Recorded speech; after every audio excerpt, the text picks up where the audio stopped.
હર હર મહાદેવ મિત્રો, અગેન એક best location ઉપર તમને લઈને આવ્યો છું. મહાદેવનું મંદિર છે, એક અનએક્સપ્લોર છે. તમે જ્યારે મેટોડાથી આગળ જાઓ ને ત્યારે છાપરા જીઆઈડીસીથી નજીક આવે છે અને કલા રોડ ઉપર જ આવે છે કાલાવડ જતા. તો ચાલો તમને દર્શન કરાવું મહાદેવના. ખૂબ જ મસ્ત એકદમ શાંત વાતાવરણમાં આવેલું મંદિર છે. મેટોડા નજીક આવેલું આ પવિત્ર સ્થળ પ્રકૃતિની ગોદમાં વસેલું છે. જો તમને શાંતિ, ભક્તિ અને કુદરતનો સંગમ ગમે ને તો આ વિડીયો અંત સુધી જરૂર જોતા રહેજો. મિત્રો, હાલમાં આપણે જ્યાં ઊભા છીએ ને જંગલેશ્વર મહાદેવનું મંદિર છે. મિત્રો, આ મંદિરનું વાતાવરણ ખૂબ જ શાંત અને મનોહરક છે. આસપાસ હરિયાળી, ખુલ્લી જગ્યા અને ભક્તિમય વાતાવરણ તમને શહેરના ઘોંઘાટથી દૂર એક અલગ જ અનુભવ કરાવે છે. અહીં રોજ ભક્તો મહાદેવના દર્શન કરવા આવે છે અને સોમવાર અને મહાશિવરાત્રિના દિવસે વિશેષ ભીડ જોવા મળે છે. મિત્રો, ચાલો દર્શનનો અનુભવ તમને જણાવું.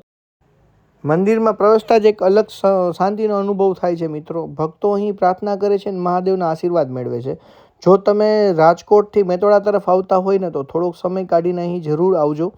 પરિવાર સાથે આવવા માટે ખૂબ જ સુંદર જગ્યા છે. અહીં શાંતિનો માહોલ અને જે મનને હળવું કરી દે છે અને ભક્તિમાં લીન થવાનો અવસર આપે છે. મિત્રો, આ સ્થળ એક્ઝેક્ટલી તમે છાપરા ગામથી થોડાક આગળ જાઓ ને તો લેફ્ટ સાઈડ આવે છે અને તમે મેટોડાથી તમે કાલાવડ સાઈડ જતા રસ્તામાં આવે છે અને ગૂગલમાં તમારે જંગલેશ્વર મહાદેવ ટેમ્પલ છાપરા સર્ચ કરશો ને તો અહીંનું લોકેશન મળી જશે. જો તમને આ વિડીયો ગમ્યો હોય ને તો લાઈક કરજો અને કમેન્ટમાં હર હર મહાદેવ જરૂર લખજો. મિત્રો, આવા જ ગુજરાતના અજાણ્યા મંદિરો, પ્રવાસ સ્થળો અને ઐતિહાસિક જગ્યાઓ જોવા માટે મારી ચેનલ કિશન દુધરેજિયા વ્લોગને સબસ્ક્રાઈબ કરવાનું ભૂલતા નહીં અને હર હર મહાદેવ. મળીએ આગામી વિડીયોમાં.